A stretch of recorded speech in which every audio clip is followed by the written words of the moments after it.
Praise the Lord. கர்த்தர் நல்லவர். ஆமேன்.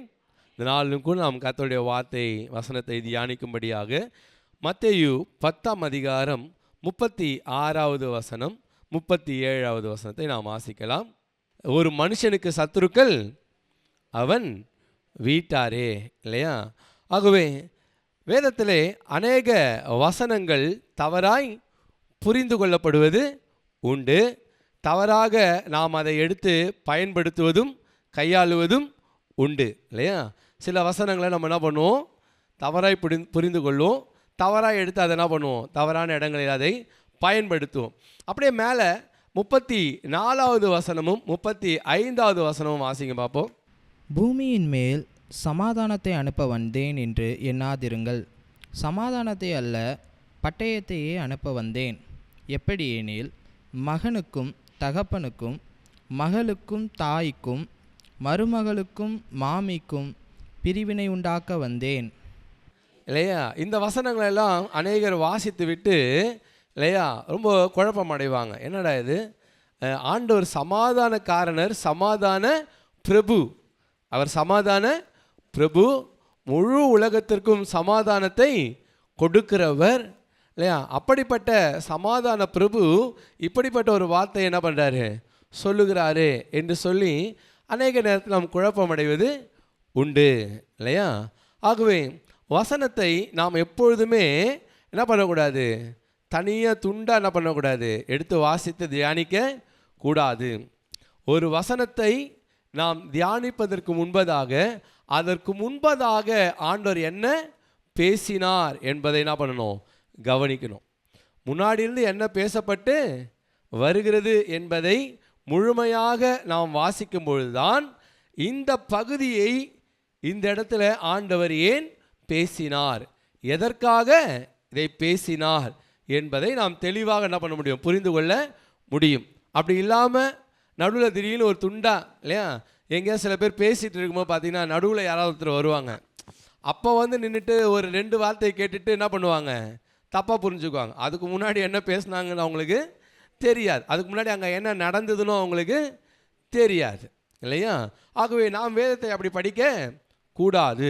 இந்த மத்தேயு 10ஆம் அதிகாரம், இந்த 10ஆம் அதிகாரத்தை நாம் முழுமையாக வாசிக்கும் பொழுது, இந்த 10ஆம் அதிகாரத்துடைய முதல் 5 வசனங்களை நாம் வாசிப்போம் என்று சொன்னால், ஆண்டவர் அங்கே 12 சீஷர்களை என்ன பண்ணுறாரு, தெரிந்து கொள்வதை நாம் பார்க்கிறோம், இல்லையா?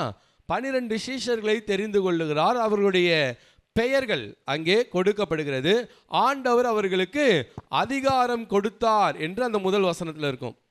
என்ன இருக்கும், ஆண்டவர் அவர்களுக்கு என்ன வசனத்தை என்ன அதிகாரத்தை கொடுக்கிறார் என்றால், அசுத்த ஆவிகளை துரத்தவும் சகல வியாதிகளையும் சகல நோய்களையும் நீக்கவும் அவர்களுக்கு அதிகாரம் கொடுத்தார். அப்போஸ்தலர்களை அவர் தெரிந்து கொண்டு அவர்களுக்கு அதிகாரம் கொடுத்து அவர்களை ஊழியத்திற்கு என்ன பண்ணுறாரு, அனுப்புகிறார். ஊழியத்திற்கென்று அவர்களை ஆண்டவர் தெரிந்து கொண்டார், இல்லையா? ஊழியத்திற்கென்று தெரிந்து கொண்டார். அவர்கள் அழைக்கப்பட்டவர்கள், தெரிந்து கொள்ளப்பட்டவர்கள். அதற்கென்று ஆண்டவர் அவர்களுக்கு ஒரு அதிகாரத்தை என்ன பண்ணுறாரு, கொடுக்கிறார். அதற்காகவே ஆண்டவர்கள் என்ன பண்ணியிருந்தார், உருவாக்கி இருந்தார். இப்பொழுது ஆண்டவர்கள் என்ன பண்ணுறார், ஊழியத்திற்கு அனுப்புகிறார். ஊழியத்திற்கு அனுப்பும் பொழுது ஆண்டவர் அவர்கள் என்னெல்லாம் செய்யணும், என்னெல்லாம் செய்யக்கூடாது என்று அநேக ஆலோசனைகளை அவர் கொடுப்பதை நம்ம என்ன பண்ணுறோம், பார்க்கிறோம். இந்த அதிகாரம் முழுவதுமே நம்ம அதை தான் பார்க்கிறோம். என்னெல்லாம் செய்யணும், ஊழியத்துக்கு போகிறவங்க என்ன செய்யணும், என்ன செய்யக்கூடாது, இல்லையா? விசுவாசத்தோடு எப்படி ஊழியத்துக்கு புறப்பட்டு போக வேண்டும், இப்படி அநேக காரியங்களை அவர் பேசிக்கொண்டே வருகிறார். இதெல்லாம் பேசிக்கொண்டே வரும் பொழுது தான் அந்த அதிகாரத்தினுடைய முடிவு பகுதிக்கு வரும் பொழுது ஆண்டவர் ஒரு காரியத்தை சொல்லுகிறார். ஒரு மனுஷனுக்கு சத்துருக்கள் அவன் வீட்டாரே அப்படின்னு சொல்றார், இல்லையா? அடுத்த வசனம், தகப்பனையாவது தாயையாவது என்னிலும் அதிகமாய் நேசிக்கிறவன். தகப்பனையாவது தாயையாவது நேசிக்கிறவன் என்றல்ல, என்னிலும் அதிகமாய் நேசிக்கிறவன் எனக்கு பாத்திரன் அல்ல. என்னை காட்டிலும் என்ன பண்ணக்கூடாது, என்னை விட அதிகமாக உன் தாயையோ உன் தகப்பனையோ உன் மகனையோ உன் மகளையோ இல்லையா யாரையும் நீ என்னை விட அதிகமாக என்ன பண்ணக்கூடாது, நேசிக்க கூடாது. அப்படி நேசிக்கிறவன் எனக்கு பாத்திரன் அல்ல, அவன் எனக்கு பாத்திரன் அல்ல அப்படின்னு ஆண்டவர் சொல்றார். ஆகவே இந்த சாப்டர் நம்மளுடைய சொன்னபடி இந்த அதிகாரம் முழுமையாக எதை குறித்து பேசிட்டு வராரு? அழைக்கப்பட்டவர்கள், தெரிந்து கொள்ளப்பட்டவர்கள், சுசேஷ ஊழியத்திற்கென்று ஆண்டவர் யாரெல்லாம் அனுப்புனாரோ அவர்களிடத்துக்கு என்ன பண்றார், பேசி கொண்டு வருகிறார். பேசிக்கொண்டே வரும்போது கடைசியாக சொல்றாரு, ஒருவனுக்கு சத்துருக்கள், ஒரு மனுஷனுக்கு சத்துருக்கள் அவன் வீட்டாரே. இல்லையா? சுசேஷ ஊழியத்தின் சத்தியத்தை பேசும்போது ஆண்டவர் கடைசியாக இதை ஏன் சொல்றார் அப்படின்னா, அநேக நேரத்தில் சுசேஷ ஊழியம் செய்ய வேண்டும் என்று ஆசைப்படும் போதும் இல்லையா, உற்சாகமாக அதுக்கு வரணும்னு நினைக்கும் போதும் எது தடையாக இருக்குது? சில நேரத்தில் குடும்பமும் உறவுகளும் அநேக நேரத்தில் நம்ம மனசில் ஒரு தடையாக வந்து என்ன பண்ணும், நிற்கும். இல்லையா? தடையாக நம்ம மனசில் வந்து ஒரு நிற்கும். ஐயோ இது கடமைகள்லாம் இருக்கே, இந்த பொறுப்புகள்லாம் இருக்குது.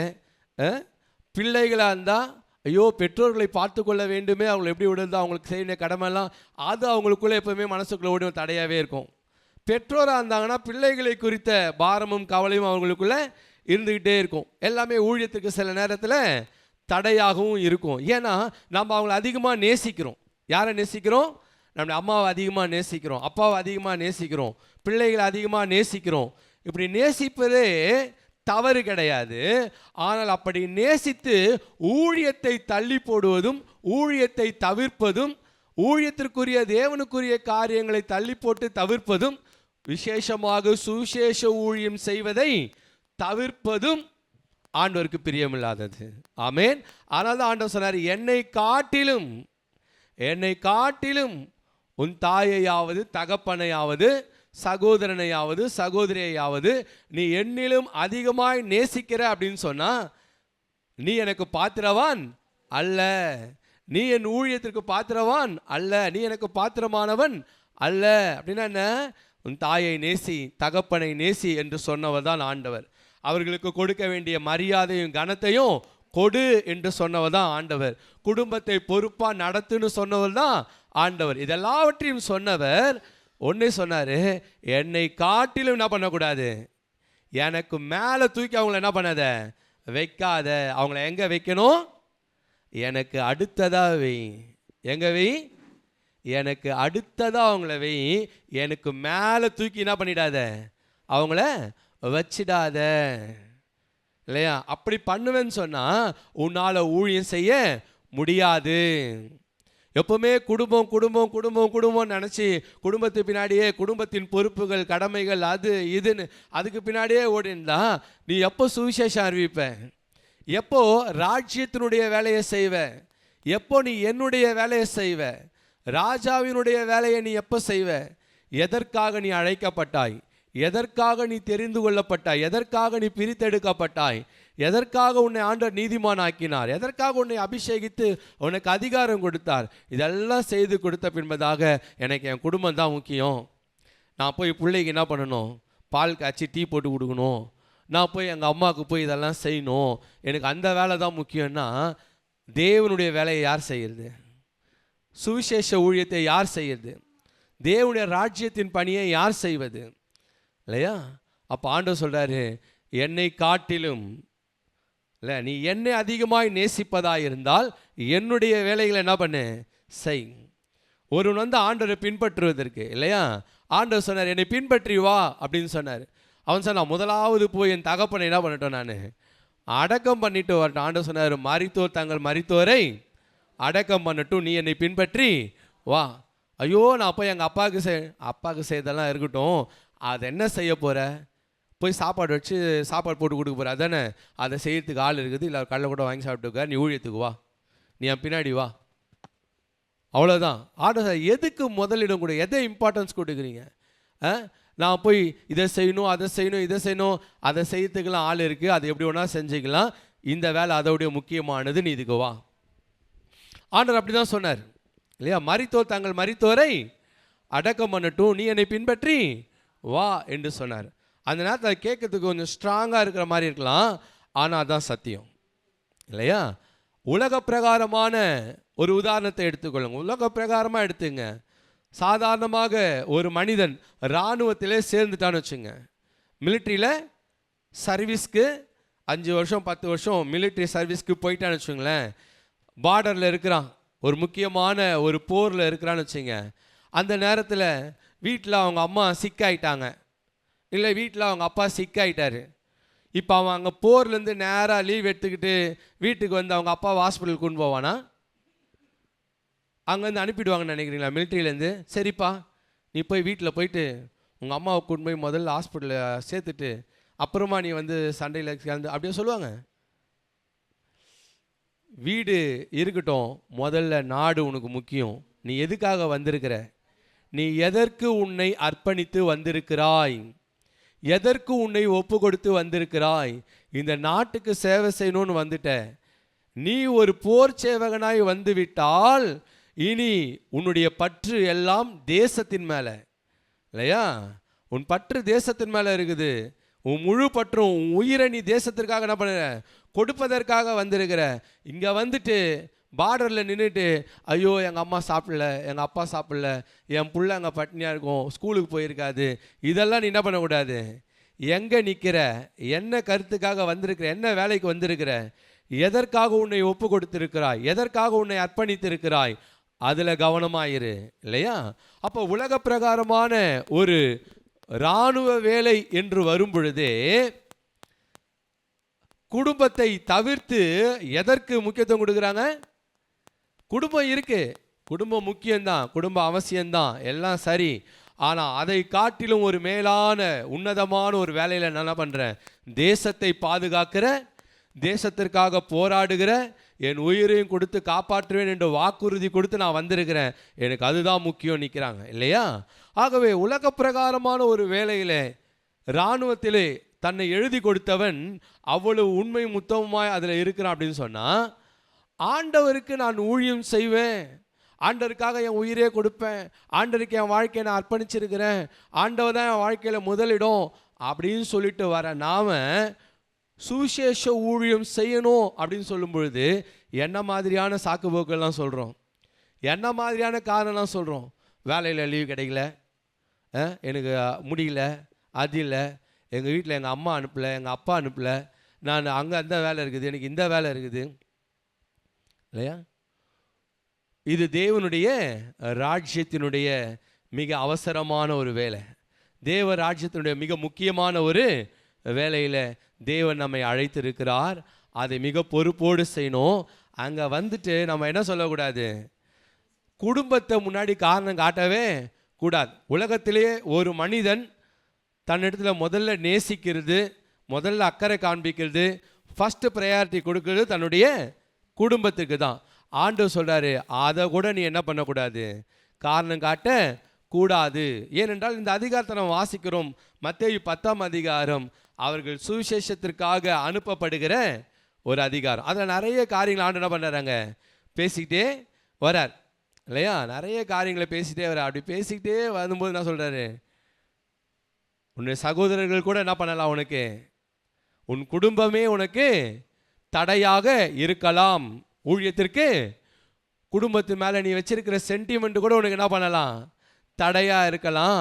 ஆனால் அப்படிலாம் நீ பண்ணனா என்ன பண்ண முடியாது? நீ எனக்கு பாத்திரவான் அல்ல, நீ எனக்கு பாத்திரவானா இருக்க முடியாது. ஆகவே ஆண்டவருக்கென்று ஊழியத்திற்கென்று தங்களை ஒப்பு கொடுத்தவர்கள் அதன் மேலே நோக்கமாக இருக்கணும், அதன் மேலே கவனமாக இருக்கணும், எதுவும் அவங்களை தடை செய்ய கூடாது. சில நேரத்தில் அதை நம்ம கேட்கும்போது நமக்கு கொஞ்சம் கஷ்டமாக இருக்கும். சுவிசேஷ ஊழியத்திற்கு என்னுடைய குடும்பம் ஒரு தடையா? நானும் சொல்கிறாரு, என்னை காட்டில் என்ன பண்ணக்கூடாது? எதையும் அதிகமாக நேசிக்க கூடாது அப்படின்னு சொன்னார், இல்லையா? அப்போ நம்ம கேட்கலாம், என் குடும்பம் எனக்கு தடையா? சரி, நம்ம வாசிப்போமா? மத்தேயு 5ஆம் அதிகாரம் 29வது வசனம் 30வது வசனம், 2 வசனத்தை வாசிங்க. உன் வலது கண் உனக்கு இடறல் உண்டாக்கினால் உன் வலது கண் உனக்கு இடறல் உண்டாக்கினால் அதை பிடுங்கி எரிந்து போடு. அதை பிடுங்கி எரிந்து போடு. உன் சரீரம் முழுவதும் நரகத்தில் தள்ளப்படுவதை உன் சரீரம் முழுவதும் நரகத்தில் தள்ளப்படுவதை பார்க்கிலும் உன் அவயவங்களில் ஒன்று கெட்டுப் போவது உனக்கு நலமாயிருக்கும். ரைட், வாசிங்க, அப்படியே வாசிங்க. உன் வலது கை உனக்கு இடறல் உண்டாக்கினால் உன் வலது கை உனக்கு இடறல் உண்டாக்கினால் அதை தரித்து எரிந்து போடு. அதை தரித்து எரிந்து போடு. உன் சரீரம் முழுவதும் நரகத்தில் தள்ளப்படுவதை பார்க்கிலும் உன் சரீரம் முழுவதும் நரகத்தில் தள்ளப்படுவதை பார்க்கிலும் உன் அவயவங்களில் ஒன்று கெட்டுப் போவது உனக்கு நலமாயிருக்கும். ரைட். இந்த காரியத்தை ஆண்டவர் எவ்வளவு சீரியஸா எதற்காக பேசினாரு? நீ பரலோகத்திற்கு வருவதற்கு உனக்கு எது தடையா இருந்தாலும் அதை உன் வாழ்க்கையிலிருந்து அகற்றி போடு. அது உன் சரீரமே உனக்கு தடையா இருந்தாலும், நீ பரலோக ராஜ்யத்துக்குள்ளே பிரவேசிப்பதற்கு உன் சரீரமே உனக்கு தடையா இருக்கும். அது எப்படி? என் சரீரமே எனக்கு எப்படி தடை செய்யும்? இன்றைக்கு அநேக பரலோக ராஜ்யத்துக்குள்ளே போக முடியாதபடிக்கு அவங்களோட சரீரமே அவங்களுக்கு என்ன பண்ணுது? தடை செய்யுது, தடையா இருக்குது. ஆண்டவர் சொன்னாரு, ஆவியோ உற்சாகம் உள்ளது, மாம்சமோ பலவீனம் உள்ளது. இந்த பலவீனம் உள்ள மாம்சம், பலவீனமான மாம்சம் சில நேரத்தில் நம்ம பரலோகத்துக்கு போவதற்கு இந்த மாம்சமே ஒரு பெரிய தடையா இருக்கும். நம்முடைய சுய சித்தம், சுய ஆசை, மாம்சத்தின் இச்சை, மாம்சத்தின் காரியங்களே ஒரு தடையா இருக்கலாம். ஆனால் ஆண்டவர் சொன்னாரு, நீ பரலோகத்துக்கு போவதற்கு உன்னை தடை செய்வது உன் மாம்சமா இருந்தால் அந்த மாம்சத்தையும் கூட என்ன பண்ணு? பிடுங்கி எரிந்து போடு. உன் கண்ணு தான் உனக்கு பிரச்சனை. நீ பரலோகத்துக்கு போக முடியாதபடிக்கு உன் கண்ணு தான் உனக்கு பிரச்சனை பண்ணுது. அதுதான் உன்னை பாவமான காரியங்களை பார்க்க வைக்குது, இச்சையான காரியங்களை பார்க்க வைக்குதுன்னு சொன்னால், அது உனக்கு தடையாக இருக்குதுன்னா அந்த கண்ணை என்ன பண்ணிடு? பிடுங்கி போட்டுரு. பரவாயில்ல, உன் கண்ணை நீ பிடுங்கி போட்டாலும் பரவாயில்ல, நீ பரலோகத்துக்கு வரணும். உன் வலது கை உனக்கு இடரல் உண்டாக்குதுன்னா உன் கையை வெட்டி போட்டுட்டா அது எங்கே வந்துரு? பரலோகத்துக்கு வந்துரு. அப்போ ஆண்டவர் எவ்வளோ சீரியஸாக சொல்கிறாரு? பரலோகத்திற்கு வருவதற்கு உனக்கு எது தடையாக இருந்தாலும் அந்த தடையை நீ நீக்கியாகணும். அது உன் சரீரத்தில் இருந்தாலும் சரி, உன் சரீரத்துக்கு வெளியே இருந்தாலும் சரி, அது உன் நண்பனாக இருந்தாலும் சரி, அது யாராக இருந்தாலும், உன் வேலை ஒரு தடையாக இருந்தால் அந்த வேலையை என்ன பண்ணிவிடு? விட்டுடு. உன் நண்பன் தான் அதுக்கு தடைனா அந்த நண்பன் என்ன பண்ணிவிடு? விட்டுடு. இல்லையா? எது உனக்கு தடை செய்தாலும் சரி, அந்த தடைகள் யாவையும் நீ என்ன பண்ணிடணும்? அதை வெட்டி எரிஞ்சிட்டு நீ பரலோக ராஜ்யத்துக்குள்ளே நுழைவதற்கான காரியத்தை பார் என்று ஆண்டவர் சொன்னார். ஆகவே பரலோக ராஜ்யத்துக்குள்ளே நுழைவதற்கு நமக்குடைய சரீரத்தில் இருக்க அவயங்களே என்ன பண்ணலாம்? எதிராய் மாறலாம், தடையாய் மாறலாம். இங்கே ஆண்டவர் அங்கே 10ஆம் அதிகாரத்தில் நாம் வாசிக்கிறபடி சுவிசேஷம் அறிவிப்பதற்கு யாரே ஒரு தடையாக கூட இருக்கலாம். நமக்குள்ளே இருக்கிற சென்டிமெண்ட்டான ஃபீலிங், நம்ம குடும்பத்தை குறித்து சில பேர் பார்த்தீங்கன்னா அந்த குடும்ப அக்கறை, குடும்பம் குடும்பம் குடும்பம் குடும்பம், என் பிள்ளை இல்லையா, என் பொண்ணு, என் அது இது இதுலேயே என்ன பண்ணுவாங்க? அதுக்கே அதிகமான நேரத்தை கொடுத்துட்டு ஆண்டவருக்கு எவ்வளோ நேரம் கொடுப்பாங்க? கொஞ்சம் நேரம் கொடுப்பாங்க. வசனம் சொல்லுது, அது தப்பு இல்லை, வசனம் அப்படி தான் சொல்லுது. ஏன்னா திருமணமானவர்கள் தன் கணவனுக்கு எப்படி பிரியமாக இருக்கலாம் என்பதையே என்ன பண்ணுவோம்? அதிகமாக யோசிப்பாங்களாம். ஒரு கணவன் என்ன யோசிப்பாராம்? தன் மனைவிக்கு எப்படி பிரியமாக இருக்கலாம் என்பதையே யோசிப்பாராம். பவுல் சொல்கிறாரு. ஆனால் திருமணம் ஆகாதவங்க என்ன யோசிப்பாங்களாம்? ஆண்டவருக்கு எப்படி பிரியமாக இருக்கலாம் அப்படின்னு யோசிப்பாங்க. ஆமேன்.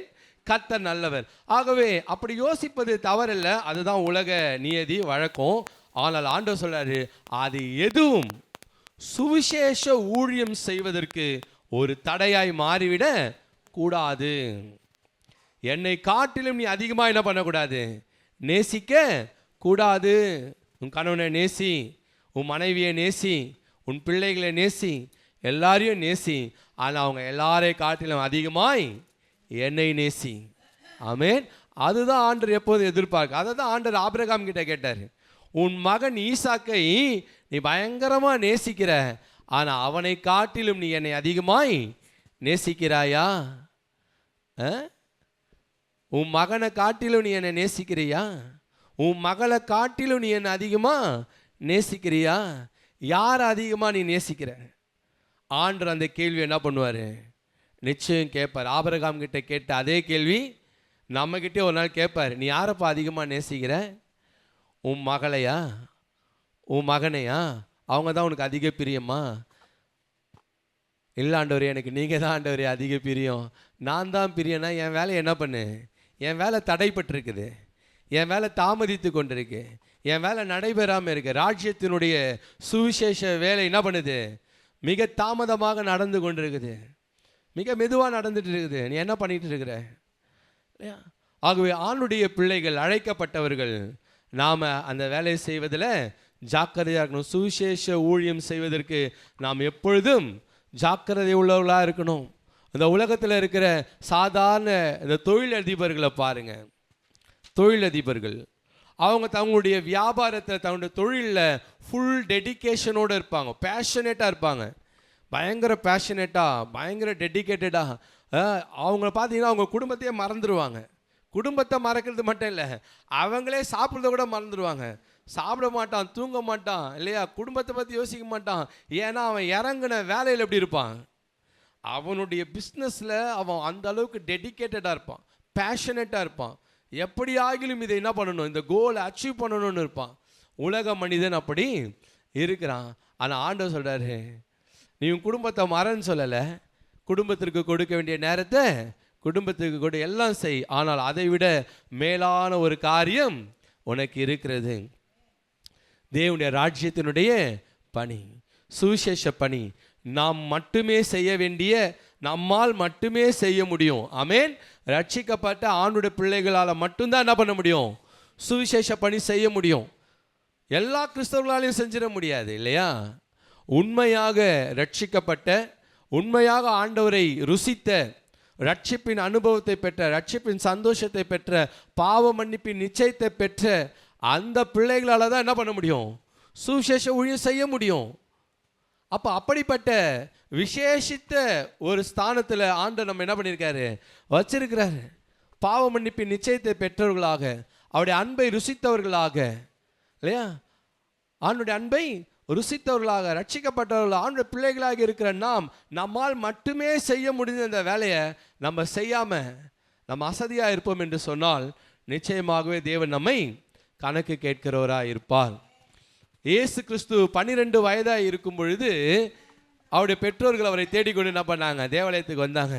என்னப்பா நீங்கள் என்ன பண்ணிட்டீங்க, இப்படி பண்ணிட்டீங்களே அப்படின்னு சொல்லி கேட்கும்போது ஆண்டவர் 12 வயசில் அவருடைய தாயும் தகப்பனையும் பார்த்து கேட்டார், நான் என் பிதாவுக்கு அடுத்தவைகளில் இருக்க வேண்டும் என்று நீங்கள் அறியீர்களா அப்படின்னாரு. அவங்க அம்மா அப்பா பார்த்து என்ன கேட்குறாரு? நான் என் பிதாவுக்கு அடுத்தவைகளில், என் பிதாவின் சித்தத்தை, அவருடைய ஊழியத்தை செய்யணும், அதுக்கு தான் வந்திருக்கிறேன். அது உங்களுக்கு தெரியாதா? நான் மிக முக்கியமான ஒரு வேலைக்காக வந்திருக்கிறேன். ஒரு மிக முக்கியமான வேலையை நான் என்ன பண்ணணும்? செய்யணும். எதற்காக நான் அழைக்கப்பட்டிருக்கிறேன்? ஆண்டுடைய பிள்ளைகளாகிய நாம் இந்த சுவிசேஷ ஊழியத்தில் மிகுந்த ஜாக்கிரதை உள்ளவர்களாக நாம் இருக்க வேண்டும். அதில் அசதியாய் நாம் இருக்க கூடாது. நாம் அசதியாய் இருக்க கூடாது. ஆகவே தான் ஆண்டவர் சொன்னார், எதுவும் உனக்கு என்ன பண்ணக்கூடாது? தடையாக இருக்க கூடாது. கர்த்தர் நல்லவர். இந்த மேலே இருக்கிற அந்த வசனத்தை வாசித்தோம் இல்லையா? பூமியின் மேல் சமாதானத்தை அனுப்ப வந்தேன் என்று எண்ணாதிருங்கள். சமாதானத்தை அல்ல, பட்டயத்தையே அனுப்ப வந்தேன். ஆண்டவர் சமாதானத்தை அனுப்ப வந்தாரா, பட்டயத்தை அனுப்ப வந்தாரா? சமாதானத்தை தான் அனுப்ப வந்தார். நம்ம எல்லாருக்குமே தெரியும். இங்கே ஆண்டவர் சொல்கிறாரு, நான் பட்டயத்தை தான் அனுப்ப வந்தேன்றாரு. சரி, எப்போவுமே நான் முன்னாடியே சொன்ன மாதிரி இந்த கான்டெக்ஸ்ட் தான் ரொம்ப முக்கியம். ஆண்டவர் எதற்காக அதை சொன்னார், ஏன் அதை சொன்னார், இல்லையா? சமாதானத்தை நான் என்ன பண்ணேன்? இந்த பூமிக்கு உண்டு பண்ணதான் வந்தேன் என்று ஆண்டவர் சொன்னார். ஆனால் நாம் நினைக்கிறபடி மனிதர்களுக்குள்ளே ஒரு சமாதானத்தை உண்டாக்க ஆண்டவர் வரல. ஆண்டவர் இந்த பூமியிலே எந்த சமாதானத்தை உண்டு பண்ண வந்தார்? பிதாவாகிய தேவனுக்கும் மனுகுலத்திற்கும் இடையே இருக்கிற பிரிவினையான தடைச்சுவரை உடைத்து, பகையை தகர்த்து, சிலுவையிலே தகர்த்து, இல்லையா? பிதாவாகிய தேவனுக்கும் மனுகுலத்திற்கும் இடையே ஒரு சமாதானத்தை ஏற்படுத்ததான் தேவகுமாரன் என்ன பண்ண அந்த பூமிக்கு வந்தார். தேவகுமாரன் பூமிக்கு வந்ததுடைய பிரதான நோக்கம் பிதாவாகிய தேவனோடு மனுகுலம் ஒப்புரவாக வேண்டும். மனுகுலனானோ பிதாவாகிய தேவனோடு கூட ஒப்புரவாகணும். பிதாவாகிய தேவனோடு கூட ஒரு சமாதான ஒரு நிலைக்கு என்ன பண்ணணும், வரணும். அதற்காக தான் இயேசு கிறிஸ்து தன்னுடைய ஜீவனை என்ன பண்ணாரு, தந்தார். ஆகவே ஒரு குடும்பத்திலே சுவிசேஷம் அறிவிக்கப்படும் போது, சத்தியம் அறிவிக்கப்படும் பொழுது அதில் 2 பேர் ரட்சிக்கப்பட்டவர்களாகவும் 2 பேர் ரட்சிக்கப்படாதவர்களாகவும் இருப்பார்கள் என்று சொன்னால், ரட்சிக்கப்பட்டவர்கள் பிதாவாகிய தேவனோடு கூட என்ன பண்றாங்க, ஒப்புரவாகிறாங்க. ஆமேன், அப்படிதானே? ஒரு குடும்பத்தில் போய் நம்ம சத்தியத்தை சொல்லும் பொழுது 10 பேருக்கு சொன்னால் 10 பேரும் ரட்சிக்கப்பட்டுறாங்களா? ஒரு சில வேளையில் அப்படியும் நடக்கலாம். கொர்நேலியுவின் வீட்டில் நடந்தது போல நடக்கலாம்.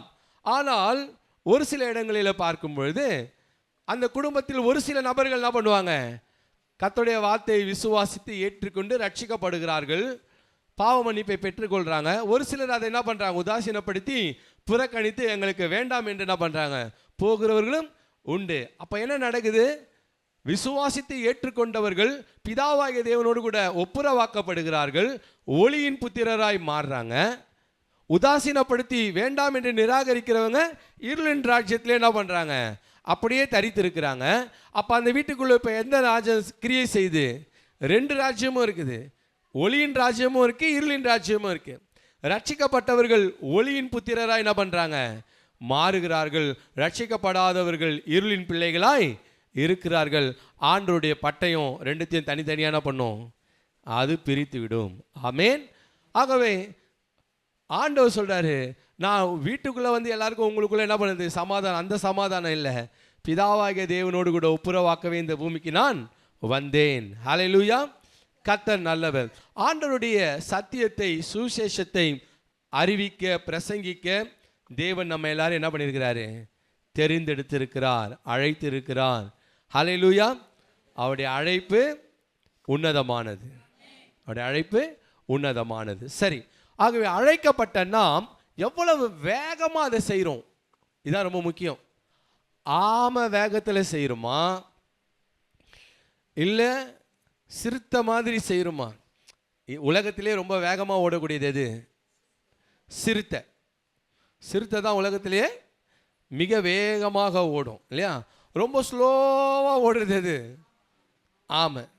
சரி, இப்போ சொல்லுங்க, நானும் ஓடுறேன் பாஸ்டர், நானும் எல்லாம் செய்கிறேன் சொல்லலாம். இப்போ கேள்வி என்னென்னா, ஆமை வேகத்தில் செய்கிறோமா, இல்லை சிறுத்தை மாதிரி சீறி பாஞ்சு என்ன பண்ணுறோம் செய்கிறோமா? ஆமை வேகத்தில் செய்கிறோம் பாஸ்டர். நம்ம விசுவாசிகள் ரொம்ப நல்லவங்க. ஆமேன். உள்ளதை உள்ளபடி ஆமேன். நாங்கள்லாம் ஆமை வேகத்தில் தான் பாஸ்டர் இருக்கிறோம். சரி, கர்த்தர் நல்லவர். ஆனாலும் தேவன் எல்லாவற்றையும் மறுரூபமாக்குறவராக இருக்கிறாரு. ஆமேன். நம்ம ஆண்டவரிடத்தில் ஒப்பு கொடுக்கும் பொழுது ஆண்டு எல்லாவற்றையும் மறுரூபமாக்குகிறவர். ஹல்லேலூயா. கர்த்தர் நல்லவர். ஆமையால் வேகமாக ஓட முடியாதுன்னு நினைக்காதீங்க. ஆமையால் வேகமாக ஓட முடியும். அதுக்கு எக்ஸ்பிரிமெண்ட்லாம் இருக்குது, ஏற்கனவே சயின்டிஃபிக் எக்ஸ்பிரிமெண்ட்லாம் பண்ணியிருக்கிறாங்க. சரி, அதை குறித்து நாம் அப்புறம் பார்க்கலாம். ஆகவே இங்கே பார்க்கும் பொழுது ஆண்டுடைய சுவிசேஷ ஊழியத்தை செய்ய அழைக்கப்பட்ட நாம், மேலான சத்தியத்தை நம்முடைய கரத்தில் உடைய நாம், அநேக ஜனங்களை காப்பாற்றுகிற, ரட்சிக்கிற இல்லையா, கண்ணீரிலிருந்தும் வேதனையிலிருந்தும் அழிவிலிருந்தும் அவர்களை ஆண்டுடைய ராஜ்யத்துக்குள்ளே, ஒளிக்குள்ளே, நம்பிக்கைக்குள்ளே, சத்தியத்திற்குள்ளே கொண்டு வருகிற சத்தியத்தை உடைய நாம், அந்த சத்தியத்தை எவ்வளோ வேகமாக நம்ம எடுத்துகிட்டு போகிறோம், இல்லை எவ்வளோ அசதியாக, எவ்வளோ சோம்பலாக, எவ்வளோ அந்த நாட்களை தள்ளி போட்டு, நாட்களை காலங்களை கடத்தி நாளைக்கு செய்யலாம், அடுத்த வாரம் போகலாம், அடுத்த மாதம் போகலாம். பைபிளில் நல்லா வேகமாக ஓடக்கூடிய ஒரு மனிதனை குறித்து இந்த நாள் நம்ம பார்க்க போகிறோம். 2 சாமுவேல் 17ஆம் அதிகாரம் 16, 17. இப்பொழுதும் நீங்கள் சீக்கிரமாய் தாவீதுக்கு அறிவிக்கும்படிக்கு செய்தி அனுப்பி, நீர் இன்று ராத்திரி வனாந்தரத்தின் வெளிகளிலே தங்க வேண்டாம், ராஜாவும் அவரோடு இருக்கிற சகல ஜனங்களும் விழுங்கப்படாதபடிக்கு தாமதமில்லாமல் அக்கறைப்பட வேண்டும் என்று சொல்லுங்கள் என்றான். யோனத்தானும் அகிமாசும் தாங்கள் நகரத்தில் பிரவேசிக்கிறதினால் காணப்படாதபடிக்கு இன்றோகேல் அண்டை நின்று கொண்டிருந்தார்கள். ஒரு வேலைக்காரி போய் அதை அவர்களுக்கு சொன்னால், அவர்கள் தாவீது ராஜாவுக்கு அதை அறிவிக்க போனார்கள். சரி, ரைட், ஓகே. இங்கே பார்க்கிறோம், தாவீதும் அவனோடு கூட இருந்தவர்களும் எல்லாரும் அப்சலோமுக்கு பயந்து அப்சலோம் தாவீதை கொல்ல வகை தேடினான். ஆகவே அப்சலோமுக்கு பயந்து தாவீதும் அவருடைய மனைவிகளும் அவருடைய பிள்ளைகளும் அவருடைய வேலைக்காரர்களும் இன்னும் அவரோடு கூட சேர்ந்த ஒரு பெரிய கூட்டத்தார் ஆயிரக்கணக்கில் எல்லாரும் என்ன பண்ணுறாங்க, எருசலேமை விட்டு புறப்பட்டு ஒரு வனாந்திரமான இடத்துல போய் என்ன பண்ணுறாங்க, தாங்கி இருக்கிறார்கள். அவர்களை கொல்ல வேண்டும் என்று யார் திட்டமிடுறான்? அப்சலோம் திட்டமிடுகிறான். தாவீதையும், தாவீது யார்? சொந்த அப்பா தான். தாவீதையும் அவருடைய மனைவிகளையும் பிள்ளைகளையும் எல்லாரையும் கொல்லணும் அப்படின்னு அப்சலோம் திட்டமிடுகிறான். ஆனால் இந்த சதி திட்டம் அரண்மனையில் இருந்து இப்போ யார் காதுக்கு போனோம்? வனாந்தரத்தில் இருக்கிற தாவீதுக்கு அந்த செய்தி போகணும். அந்த செய்தி தாவீதை சென்றடைந்தால்தான் தாவீதும் அவருடைய மனைவிகளும் பிள்ளைகளும் ஜனங்களும் எல்லாரும் காப்பாற்றப்பட முடியும் இல்லையா? அந்த செய்தி தாமதமானா என்ன ஆகும்? அந்த செய்தி தாமதமாச்சுன்னு சொன்னால் அப்சலோமும் அவனுடைய படையும் என்ன பண்ணிடுவாங்க, அன்றைய இரவிலே தாவீதை என்ன பண்ணுவாங்க, ஒன்றுமில்லாமல் கொன்று போடுவார்கள் இல்லையா? இப்போ இந்த செய்தியை எடுத்துக்கிட்டு 2 பேர் வேகமாக ஓடுறாங்க. யார் அந்த 2 பேர்? யோனத்தானும் அகிமாசும். ஆகவே இந்த 2 பேரும் இந்த முக்கியமான செய்தி, இது எவ்வளோ முக்கியமான செய்தினா, இந்த செய்தி அநேகருடைய உயிரை காப்பாற்றுகிற ஒரு செய்தி. இந்த செய்தி தாமதிச்சுன்னு சொன்னால் ஆயிரக்கணக்கான உயிர் போகும் இல்லையா? ஆகவே அவங்க தாமதிக்கிறதுக்கு அவங்களுக்கு என்ன கிடையாது, டைம் கிடையாது. ரெஸ்ட் எடுக்கிறதுக்கெல்லாம் அவங்களுக்கு டைம் கிடையாது. அந்த நேரத்தில் அந்த செய்தி கிடைச்ச உடனே அதை எடுத்துக்கொண்டு தாவீதில் ஓடுறாங்க. ஆனால் ஓடுறதுக்குள்ள வழியில் அவங்களுக்கு வேற ஒரு ஆபத்து என்ன பண்ணுது, காத்து இருக்குது. அவங்க ஓடுறத ஒருத்தன் பார்த்துட்டு போய் என்ன பண்ணிட்டான், போர் சேவர்கள்கிட்ட சொல்லிட்டான், இந்த மாதிரி 2 பேர் என்ன பண்ணுறாங்க, ஓடுறாங்க. உடனே அவங்களை திரட்டி கொண்டு என்ன பண்ணுறாங்க, போர் சேவர்கள் வருகிறார்கள். அப்போ என்ன நடந்தது? 18வது வசனம் 19வது வசனம் வாசிங்க. ஒரு பிள்ளையாண்டான் அவர்களை கண்டு அப்சலோமுக்கு அறிவித்தான். ஆகையால் அவர்கள் இருவரும் சீக்கிரமாய் போய் பகூரிமில் இருக்கிற ஒரு மனுஷன் வீட்டிற்குள் பிரவேசித்தார்கள். அவன் முற்றத்தில் ஒரு கிணறு இருந்தது, அதில் இறங்கினார்கள். வீட்டுக்காரி ஒரு பாயை எடுத்து கிணற்று வாயின் மேல் விரித்து காரியம் வெளிப்படாதபடிக்கு அதன் மேல் நொய்யை பரப்பி வைத்தாள். ரைட், போதும். இங்கே பார்க்குமா, அந்த 2 பேரும் ஓடுறது அப்சலோமுக்கு அறிவிக்கப்பட்டது. சேவகர்கள் தேடி வராங்க அந்த 2 பேரையும். இவங்க 2 பேரும் டக்குன்னு எங்கே குதிச்சிட்டாங்க, கிணத்துக்குள்ளே இறங்கிட்டாங்க. கிணத்துக்குள்ளே இறங்கினவங்க மேலே பாயை போட்டு நோயெல்லாம் போட்டு மூடிட்டு இல்லையா, மாட்டினாங்கன்னா என்ன ஆயிருப்பாங்க, 2 பேரையும் கொண்டு போட்டிருப்பாங்க. சுவிசேஷ ஊழியத்திற்கு போவது என்பது தடைகளே இல்லாத ஒரு காரியம் அல்ல. ஆவிக்குரிய போராட்டம் இருக்கும், பிரச்சனைகள் இருக்கும், போராட்டங்கள் இருக்கும். அதுக்காக பயந்தா நம்ம என்ன பண்ண முடியாது, ஊழியெல்லாம் செய்ய முடியாது. ஆகவே செய்தியை கொண்டு போகிறவர்கள் தங்கள் உயிருக்கு ஆபத்து இருக்குதுன்னு அந்த 2 பேருக்கும் தெரியும். ஆனாலும் என்ன பண்ணாங்க, ஓடினார்கள். ஏன்னா போனால் இந்த 2 உயிர் காப்பாற்றப்பட்ட ஆயிரக்கணக்கான உயிர். ஹல்லேலூயா. ஆகவே அவங்க 2 பேரும் என்ன பண்ணுறாங்க, கிணத்துக்குள்ளே இருந்து ஒளிஞ்சிருந்து அவங்க போனதுக்கப்புறம் திரும்ப வெளியே வந்து வேகமாக என்ன பண்ணுறாங்க, தாவீது இடத்துல ஓடுறாங்க. ஓடி போய் தாவீதுகிட்ட சொல்கிறாங்க, ஐயா இன்றைக்கு இரவு எல்லாம் என்ன பண்ணணும், யாரும் இங்கே இருக்க கூடாது, எல்லாரும் இங்கேருந்து புறப்பட்டு உடனே ஆற்றை கடந்து என்ன பண்ணுங்க, யோர்தான் ஆற்றை கடந்து அந்த பக்கம் வேற எங்கேயாவது சேஃபான இடத்துக்கு போங்க, இந்த இடத்துக்கு அழிவு வருகிறது. நீங்கள் தாமதிக்கிற ஒவ்வொரு நொடியும் ஒவ்வொரு நிமிஷமும் அழிவு என்ன பண்ணிட்டு இருக்குது, உங்களை தேடி வந்துட்டு இருக்குது. ஆமேன். அந்த செய்தியை கேட்ட மாத்திரத்தில் தாவீதும் அவனோடு கூட இருந்த சகல ஜனங்களும் உடனே அப்போவே என்ன பண்ணாங்க, எல்லாரும் புறப்பட்டு இமீடியட்டாக அந்த இடத்த வெக்கேட் பண்ணி புறப்பட்டு போனார்கள். ஆமேன். நாம் கொண்டு போகிற சுவிசேஷமும் நற்செய்தியும் அப்படிப்பட்டது தான். ஹல்லேலூயா. ஆமாம், நாம் கொண்டு போகிற நற்செய்தி அவ்வளவு அவசரமானது, அவ்வளவு முக்கியமானது. அழிவு இந்த உலகத்திற்கு வந்து கொண்டிருக்கிறது, பாவம் பெருகி கொண்டிருக்கிறது, சாபங்கள் அதிகரித்து கொண்டிருக்கிறது, தேவனுடைய கோபம் அதிகரித்து கொண்டிருக்கிறது, இந்த உலகத்தின் மேல் தேவனுடைய நியாய தீர்ப்பு வந்து கொண்டிருக்கிறது. அதற்கு முன்பதாக ஜனங்களே என்ன பண்ணுங்க, மனம் திரும்புங்கள் இல்லையா, ஆண்டவரிடத்துல ஓடி வாங்க, அவர் கொடுக்கிற பாவ மன்னிப்பை பெற்றுக்கொள்ளுங்கள்.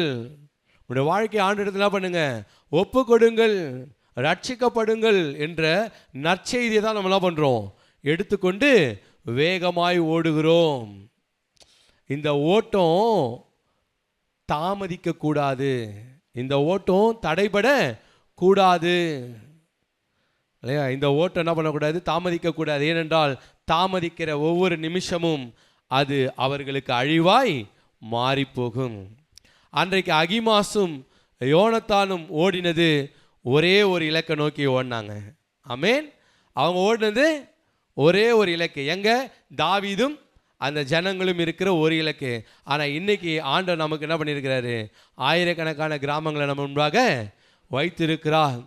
தேவ ஆவியானவர் நம்மை எதை நோக்கி நடத்துகிறாரோ, எந்த இடத்தை நோக்கி ஆண்டவர் நம்மை நடத்துகிறாரோ, போக சொல்லுகிறாரோ, அந்த இலக்கை நோக்கி வேகமாக நம்ம என்ன பண்ணணும், மூவ் ஆகணும். ஹல்லேலூயா.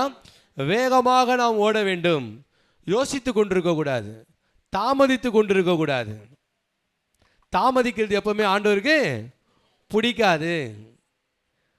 ஆண்டவர் காத்த சொல்லி புறப்படு ஓடுன்னு சொன்னோன்னு என்ன பண்ணணும், ஓடுன்னு சொன்னோட என்ன பண்ணணும், ஓடணும், வேகமாக ஓடணும். எவ்வளோ வேகமாக ஓடி இல்லையா அந்த மக்களை எச்சரிக்க முடியுமோ எச்சரிக்கணும். எவ்வளோ வேகமாய் ஓடி அவங்களை காப்பாற்ற முடியுமோ காப்பாற்ற வேண்டும். ஓடின இந்த இருவர் யார் தெரியுங்களா? 2 பேருமே ஆசாருடைய பிள்ளைங்க தான். ஒருத்தர் சாதோக் என்கிற ஆசாருடைய மகன், இன்னொருத்தர் அபியத்தார் என்கிற ஆசாருடைய மகன். ஆகவே 2 பேருமே யாரு? ஆசாரியருடைய பிள்ளைங்க தான். ஆசாரியருடைய பிள்ளைங்க என்ன வேலை செய்வாங்க? ஆசாரிய வேலை தான் செய்வாங்க. ஆனால் இந்த ஆசாரியனுடைய பிள்ளைகள் 2 பேரும் என்ன பண்ணுறாங்க, ஓடுறாங்க, வேக வேகமாக ஓடுறாங்க. ஏன்னா இப்போ அவசியமாக தேவைப்படுது என்ன, ஓடி போய் இந்த செய்தி அங்கே சொல்லணும். ஆமென். ஆகவே ஆண்டவரும் இந்த நாளில் நம்ம இடத்துல கொடுத்திருக்கிற செய்தி மிக முக்கியமான செய்தி, சுவிசேஷத்தின் செய்தி, நற்செய்தி. தேவகுமாரன் இந்த பூமியிலே இரட்சகராய் வந்து இல்லையா நமக்கு பாவ மன்னிப்பை என்ன பண்ணியிருக்கிறார், ஏற்படுத்தி இருக்கிறார். அவர் இரட்சகராய் வந்து நம்முடைய பாவங்களை சிலுவையிலே சுமந்து தீர்த்து விட்டார். இனி உன் வாழ்க்கையிலே பாவம் இல்லை, சாபம் இல்லை. ஆண்டவர் உன்னை என்ன பண்ணியிருக்கிறாரு, உனக்காக உன்னை நேசித்து உனக்காக சிலுவையிலே ஜீவன் தந்திருக்கிறார். நீ என்ன பண்ண, அதை பெற்றுக்கொள். அவர் கொடுக்கிற இலவசமாய் கொடுக்கிற பாவ மன்னிப்பை, அவர் கொடுக்கிற ரட்சிப்பை பெற்றுக்கொள். வருகிற அழிவிலிருந்து தப்பித்துக்கொள் என்கிற அந்த நற்செய்தியை எடுத்துக்கொண்டு ஓடுகிற நாம் வேகமாய் என்ன பண்ணணும், ஓடணும். அகிமாசும் யோனத்தானும் ஓடுனது போல வேகமாக ஓடணும். அடுத்து இன்னும் 2 பேர் வேகமாக ஓடினாங்க. அதை குறித்து நாம் சுருக்கமாக பார்க்கலாம். 2 சாமுவேல் 18ஆம் அதிகாரம் 19வது வசனத்தை வாசிங்க. சாதோக்கின் குமாரன் ஆகிய அகிமாஸ் கர்த்தர் ராஜாவை அவர் சத்துருக்களின் கைக்கு நீங்களாக்கி நியாயம் செய்தார் என்னும் செய்தியை அவருக்கு கொண்டு போக நான் ஓடட்டுமே என்றான். ரைட். இங்கே திரும்பவும் யார் கேட்கிறது? அகிமாஸ், சாதோக்கின் குமாரனாகிய அகிமாஸ். இப்போ என்ன நடந்ததுன்னா, யுத்தம் நடந்தது. யுத்தத்தில் அப்சலோம் இறந்து போனான். இறந்து போன அப்சலோம் இறந்து போனான் இல்லையா? அப்போனா யுத்தத்தில் யார் ஜெயிச்சிட்டா? தாவீதினுடைய படை ஜெயித்து விட்டது. தாவீதினுடைய படைக்கும் இஸ்ரவேல் படைக்கும் யுத்தம் நடக்குது. தாவீதினுடைய படை ஜெயிச்சிடுச்சு. அப்சலோம் மரித்துட்டான். தாவீதின் படை ஜெயிச்சிடுச்சு. இந்த வெற்றியின் செய்தியை யார் எடுத்துன்னு போனோம் ராஜாவுக்கு? யாராவது ஒருத்தர் வேகமாக போய் என்ன பண்ண, ராஜாவுக்கு நம்ம ஜெயிச்சிட்டோம் அப்படின்னு சொல்லணும் இல்லையா? ஓடி போய் ராஜா கிட்ட நம்ம ஜெயிச்சிட்டோன்னு சொல்லணும். ஆகவே இந்த அகிமாஸ் என்ன கேட்குறான், யோவாப் கிட்ட போயிட்டு நான் வேகமாக ஓடி போய் சொல்லட்டுமா அப்படின்னு கேட்குறான். ஆனால் அங்கே யோவாப் என்ன சொல்கிறாருன்னா 20வது வசனம் வாசிங்க. யோவாப் அவனை நோக்கி, இன்றைய தினம் நீ செய்தியை கொண்டு போகக்கூடாது, இன்னொரு நாளிலே நீ செய்தியை கொண்டு போகலாம். ராஜாவின் குமாரன் செத்தபடியினால் இன்றைக்கு நீ செய்தியை கொண்டு போக வேண்டாம் என்று சொல்லி யோவாப் கூஷியை நோக்கி, நீ போய் கண்டதை ராஜாவுக்கு அறிவி என்றான். கூஷி யோவாபை வணங்கி ஓடினான். Right, okay. இப்போ அகிமாஸ் கேட்குறான், நான் ஓடி போய் சொல்லட்டுமா? யோவாப் சொல்கிறான், நீ போகாத. ஏன்னா 2 செய்தி இருக்குது. ஒன்று நல்ல செய்தி, நம்ம யுத்தத்தில் ஜெயிச்சிட்டோம். இன்னொரு செய்தி துக்கமான செய்தி, அப்சலோம் இறந்துட்டான், ராஜாவுடைய மகன் இறந்துட்டான். இந்த துக்கமான செய்தி இருக்கிறதுனால நீ என்ன பண்ண வேணாம், நீ போக வேணாம் இல்லையா, கூஷியை அனுப்புகிறேன் அப்படின்னு சொல்லி கூஷியை அனுப்புகிறான். கூஷின்றவர் என்ன பண்ணுறாரு, யோவாபை வணக்கம் பண்ணிவிட்டு அவர் ஓட ஆரம்பிக்கிறார். ஓட ஆரம்பித்த உடனே கொஞ்ச நேரம் கழித்து திரும்பவும் இந்த அகிமாஸ் என்ன பண்ணுறான், வருகிறான்.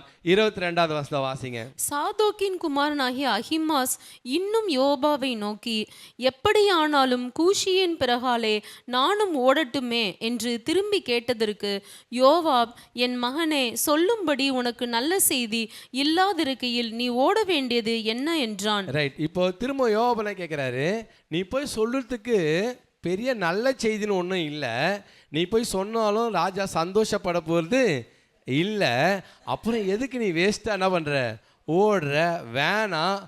அவன் ஓட்டான்ல, அவன் ஓடட்டும். யார்? ஆமாம், கூஷி ஓடுறான், ஓடட்டும், நீ வேணான்றார்.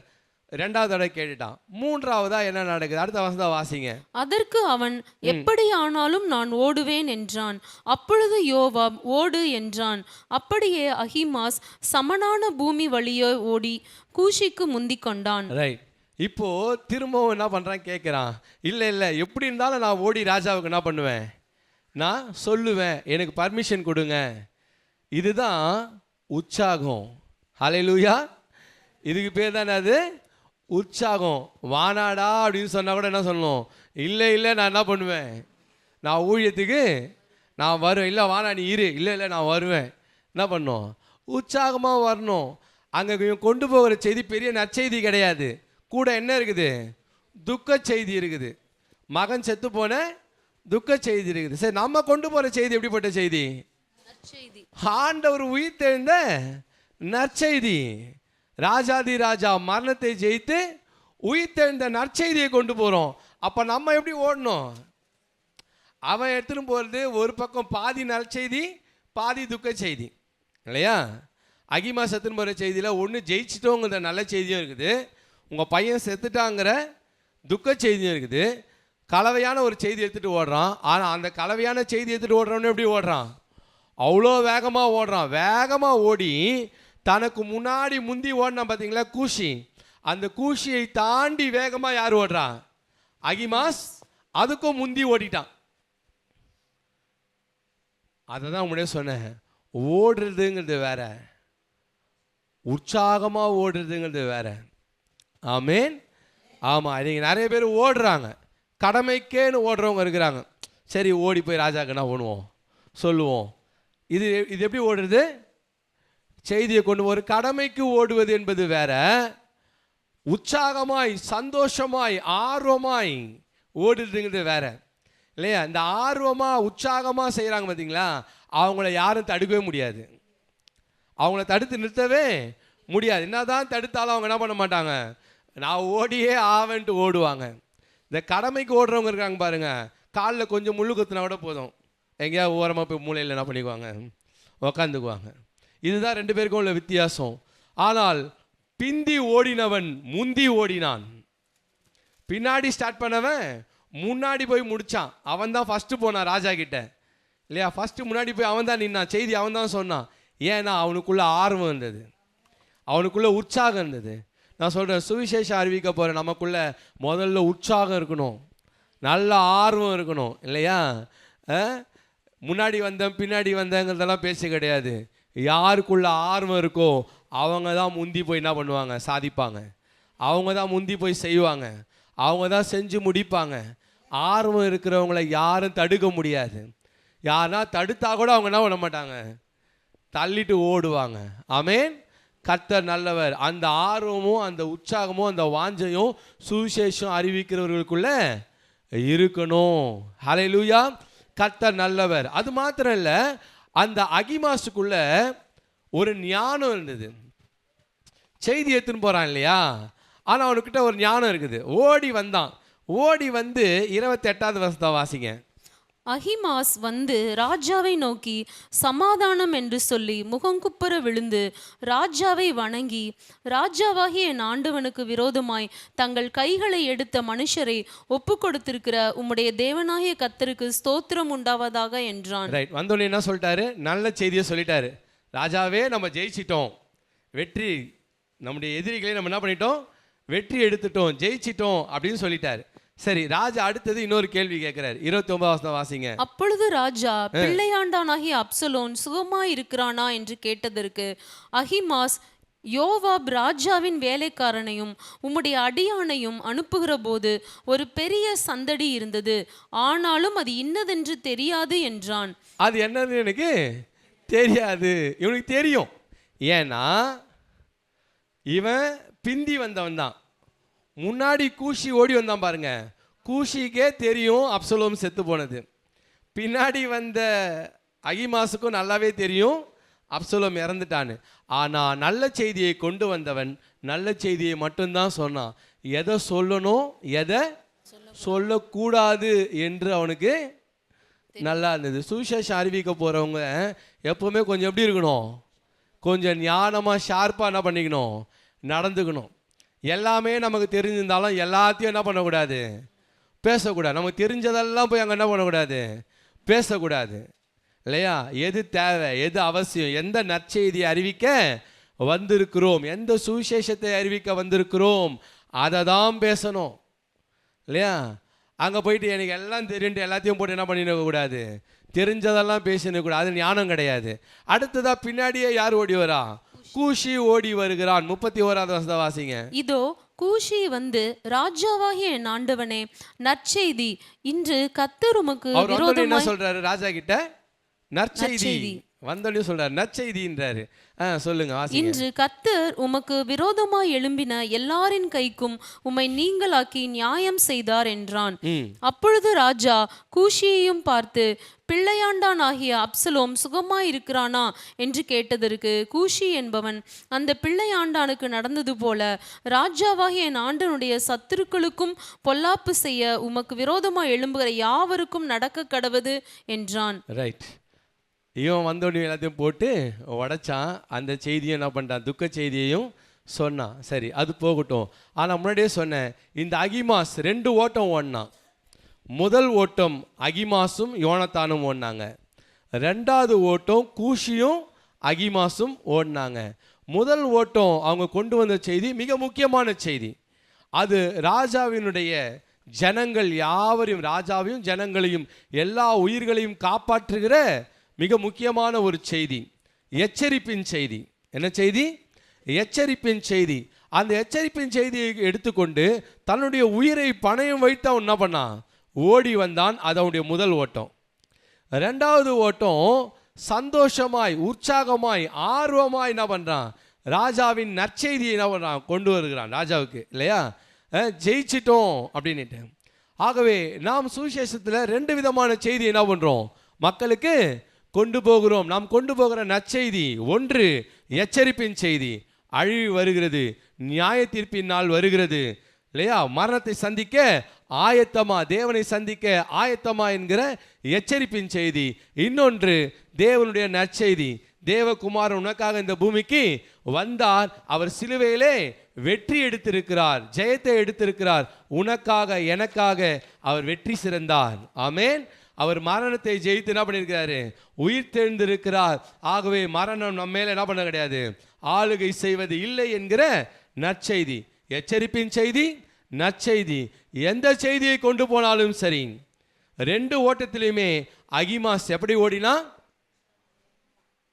எச்சரிப்பின் செய்தியை கொண்டு போகும்போது என்ன பண்ண? தன் உயிரை பணைய வச்சு வேகமாக ஓடினான். அதன் மூலமாக ஆயிரக்கணக்கான ஆத்துமாக்கள் பாதுகாக்கப்பட்டார்கள், உயிரோடு கூட பாதுகாக்கப்பட்டார்கள். நற்செய்தியை கொண்டு ராஜாவுக்கு என்ன பண்ணுறான்? சந்தோஷமாக எடுத்துக்கொண்டு ஓடி போய் என்ன பண்ண? ராஜாவுக்கு ஞானமாய் மறு உத்தரவு சொன்னான். நற்செய்தியை கொண்டு போகிற நாம் இப்பொழுது ராஜாவுக்கு நம்ம செய்தியை கொண்டு போல, ராஜாவின் இடத்திலிருந்து செய்தி என்ன பண்ணுறோம்? நம்ம கொண்டு போகிறோம். ஆமேன். ராஜாதி ராஜாவினுடைய செய்தியை நாம் என்ன பண்ணுறோம்?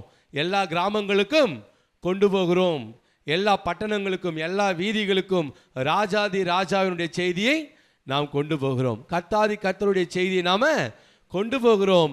ராஜாவுடைய வேலையை செய்கிறவர்கள் அசதியாய் செய்ய முடியாது, செய்யக்கூடாது. ஆமேன். ஏன்னா ராஜாவுக்கு செய்கிறோம். நம்முடைய சொந்த வேலையை செய்யலை. சொந்த வேலையை வேணால் நீ அசதியாக செய்யலாம். ஆனால் ராஜாவுடைய வேலையை என்ன பண்ண முடியாது? அசதியாக செய்ய முடியாது. ராஜாதி ராஜாவுடைய வேலையை அசதியாக செய்ய முடியாது, கூடாது. அது ராஜாவுடைய கோபத்திற்கு ஆளாக நேரிடும். நாம் தேவ ராஜ்யத்தினுடைய பிள்ளைகள். தேவ ராஜ்யத்தினுடைய பிள்ளைகளாகிய நாம், தேவன் நம்மை அழைத்த அழைப்பு எதற்காக ஆண்டவர் நம்மை அழைத்தார்? நம்மிடத்தில் ஒரு விலையேற பெற்ற சுவிசேஷத்தை, சத்தியத்தை ஆண்டவர் கொடுத்திருக்கிறாரு. இந்த சத்தியத்தை எடுத்துக்கொண்டு நான் வேகமாய் ஓடி என்ன பண்ணணும்? எல்லாருக்கும் நான் அறிவிக்க வேண்டும். நான் தாமதிக்கிற ஒவ்வொரு நிமிஷமும் அங்கே அநேக உயிர்கள் பலியாகலாம். ஆண்டவரை அறியாமல், ரட்சிக்கப்படாமல், பாவங்கள் மன்னிக்கப்படாமல் அவர்கள் நரகத்தை நோக்கி போய்கொண்டிருக்கலாம். அவர்களை நரகத்திலிருந்து திருப்புகிற ரட்சிப்பின் சத்தியத்தின் சுவிசேஷம் என்கிட்ட இருக்கிறது. இதை நான் வேகமாக எடுத்துன்னு போய் அவங்களுக்கு என்ன பண்ணணும்? கொடுக்கணும். ஆமேன். உங்ககிட்ட ஒரு மருந்து கொடுக்குறாங்க. ஒரு பேஷண்ட் உயிருக்கு என்ன பண்ணுகிறான்? போராடி கொண்டிருக்கிறான். இந்த மருந்து எடுத்து போய் கொடுத்தனா அவனை நீ காப்பாற்றிடலாம் அப்படின்னு சொன்னானா நீங்கள் எப்படி ஓடுவீங்க?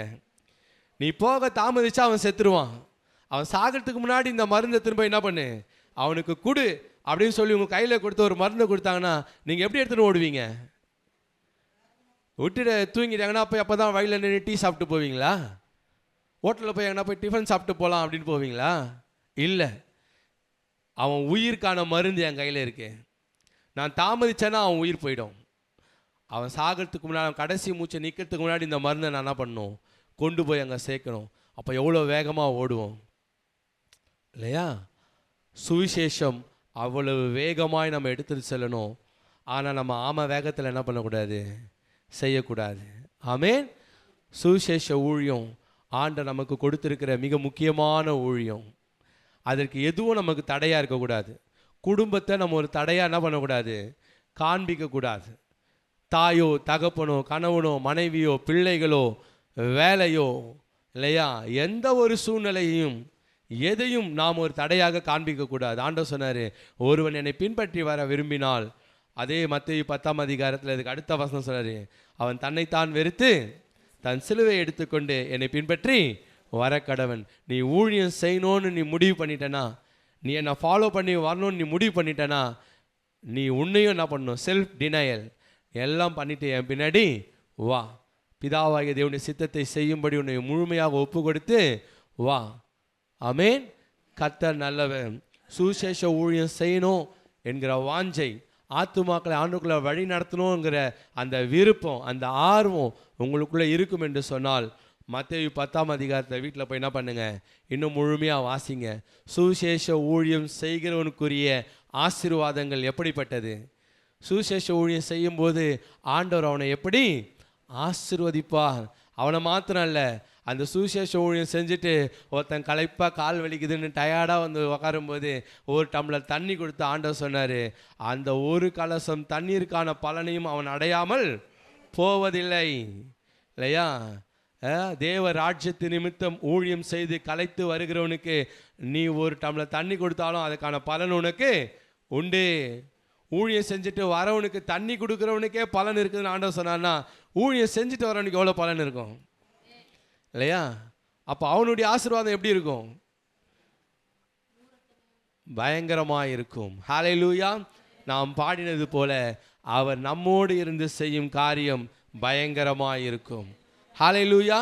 சுவிசேஷ ஊழியத்தில் அவர் நம்மோடு கூட இருந்து செய்யும் காரியம் பயங்கரமாக இருக்கும். வல்லமையும் வரங்களும் நம்முடைய தலையின் மேல் ஆண்டவர் வைத்திருக்கிறார்.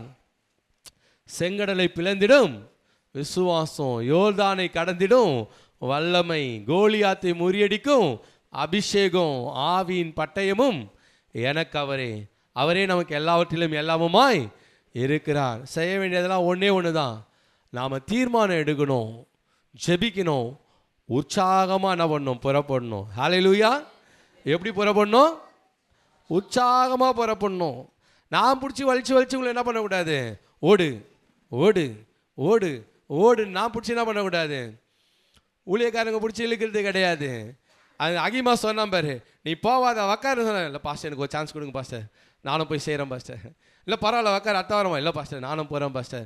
அங்கே இடம் இல்லைப்பா, பரவாயில்ல பாஸ்டர் நான் ஒட்டினாது போகிறேன் பாஸ்டர், நானும் போய் செய்கிறேன் பாஸ்டர், எனக்கு ஒரு வாய்ப்பு கொடுங்க பாஸ்டர்.